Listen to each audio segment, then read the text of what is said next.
Free your body and your mind.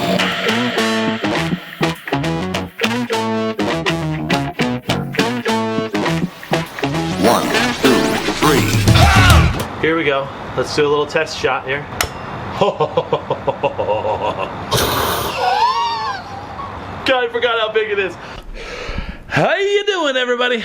Oh my God, that was a bit over the top, I think. What's up, guys?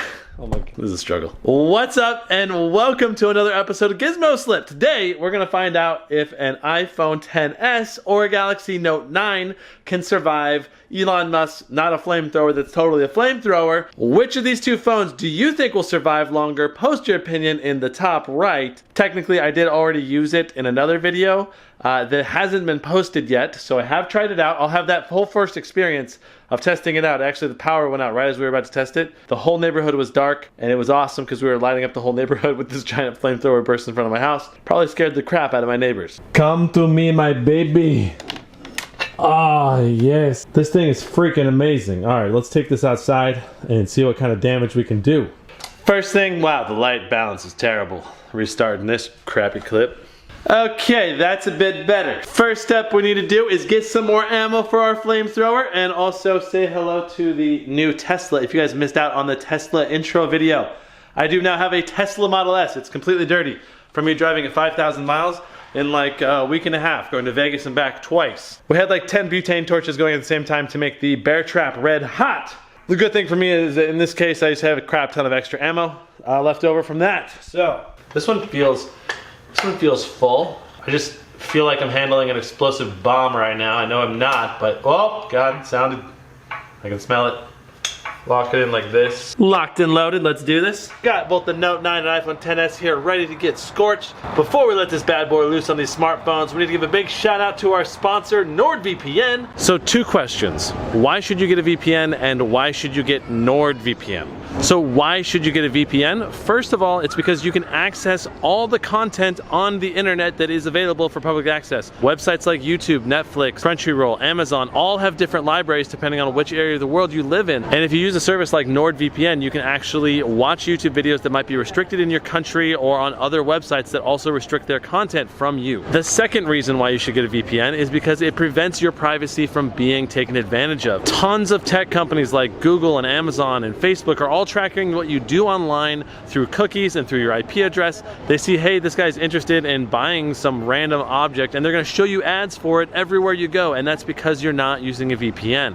And the third reason to get a VPN is because it prevents hackers from getting access to your data, learning your passwords, getting access to whatever it is you're searching, and taking advantage of that and exploiting you. Last but not least, why should you pick NordVPN? Well, first of all, it's extremely cheap, only $2.99 a month. That's like 10 cents a day. It also provides unlimited access to your data, so you can stream videos and movies, which a lot of other services don't allow. And the third reason to choose NordVPN is that it is one of the most widely considered and validated VPNs out there. There's a ton of websites and tech blogs that have tested this service and have validated its quality as being one of the top VPNs out there. Now, if you're interested in signing up for NordVPN, there's a link in the video description down below, or you can just use the coupon code GizmoSlip. So big shout out and thank you to NordVPN for sponsoring this episode. Let's go ahead and get back to flamethrowing these iPhones. We gotta turn the gas on. Oh, you can hear it going in. Here we go. Let's do a little test shot here.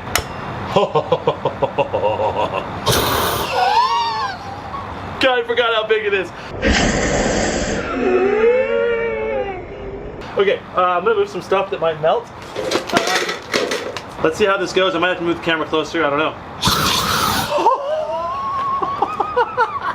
Oh my God, that was amazing. Let's take a look at this phantom shot. You can see the gas igniting and then, oh, there comes the flames. Oh my God, it's so bright. It's completely whiting out the phantom. I really got to turn the exposure down like crazy if we're going to capture much of the detail on the actual flames.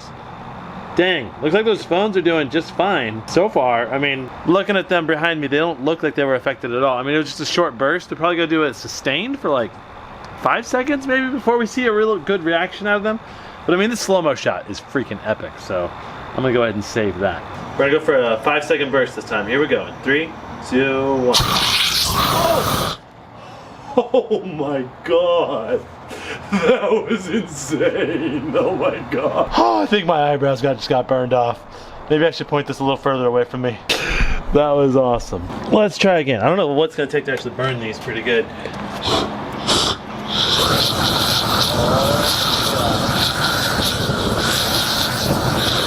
Oh, the Note 9 goes down first. Okay, I gotta capture that. Wow, that is just so much fire. I love it. It's like right on there for so long. That was at least a straight 5-second burst. Oh, you can totally see where the Note 9 is freaking out. I'm surprised. Aren't both of the displays? No, wait. The iPhone 10, they're both made by Samsung, but the iPhone 10s has a LG display. So that might explain why the iPhone 10s is still okay, and the Samsung's one is already going to so, yeah. You know, it's a little sad. This is actually my personal Note 9 that I haven't used for months, so I was like, oh, let's go ahead and fry it up. But it's a 512 gig. Oh, it feels melty, like it's sticky almost. Oh, and you know why? I think it's because of this rubber edge. The iPhone XS has this like rubberized edge along the outside, and this rubber edge is not faring very well. So the Note 9 still turns on, but we got this crazy burnout mark right here. You see this? That is not a good sign for the Note 9. Holy crap. Alright, so that was only like 5 seconds. The Note 9 has lost the first bout. Oh, I just let out a whole bunch of gas. Okay, here we go.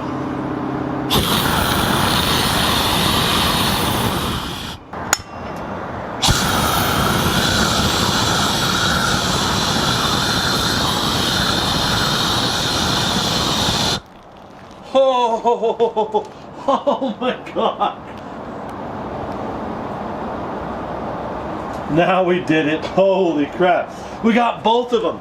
Oh my god, look at that. Oh, that's beautiful and also agonizing. Oh, what is happening on the Note 9 right now? It wants to touch something. Wow, they're still responsive. They're both responsive to an extent. What are we dealing with here? This is ridiculous. Okay, so we still got to keep going until one of these is fully crapped out. Here we go.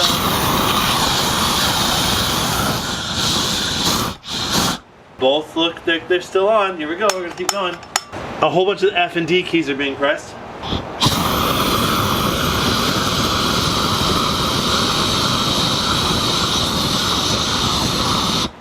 Oh, the Note 9. Oh, the iPhone 10. They're both burning. Oh, I can smell them. They smell terrible.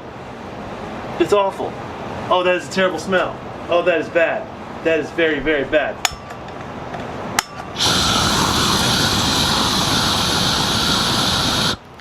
Whoa! Oh my god. Oh, the iPhone 10 went off! I'm backing away. I'm gonna go inside for a few minutes. I'm gonna let this play out. Holy crap. Is the Note 9 still responsive? Oh, come on, Note 9. Come on. You can do it, buddy. Oh, it's still turned off. It's still turned on. Oh wow, it's so hot. Oh wow. So yep, that's the Note 9. Will it actually still turn on now? The screen display is still technically functioning. Oh dude, you could sell this phone upside down and no one even notice. It's freaking Note 9. Perfect condition, alright? 100%. Oh, look. Oh, the iPhone actually, technically, is still on. It's got the temperature warning, but it's still technically functioning. So this isn't actually the glass cracked on the front here. It's smooth still. The internal part of the display is actually melted. It's still semi-functional. And look, you could sell this one too. iPhone XS and Note 9, fully functional. Let's go. Just put them on the table face down. No one will know the difference, alright? Alright, I don't even know. My life is a freaking lie right now. This is insane. Do I keep going? Answer yes. Let's do this. Okay, well I can't unlock either of these devices at this point. Alright, here goes nothing. Let's go.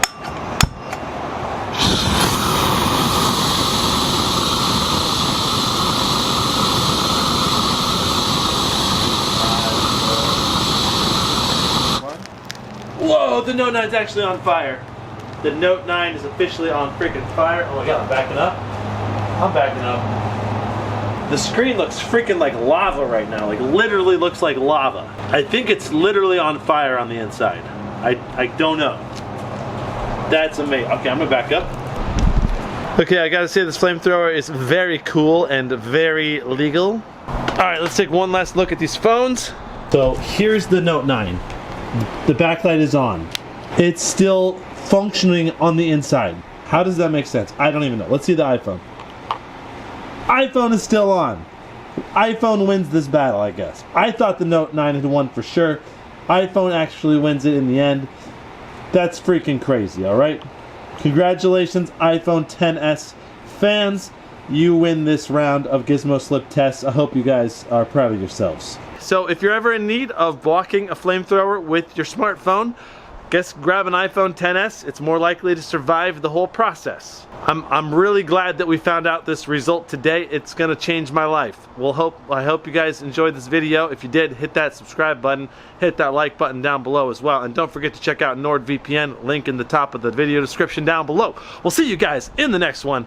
Brandon, out. Wow, I went full Southern drawl. What is wrong with my voice? Holy okay. Bye. Y'all ready to turn it up tonight?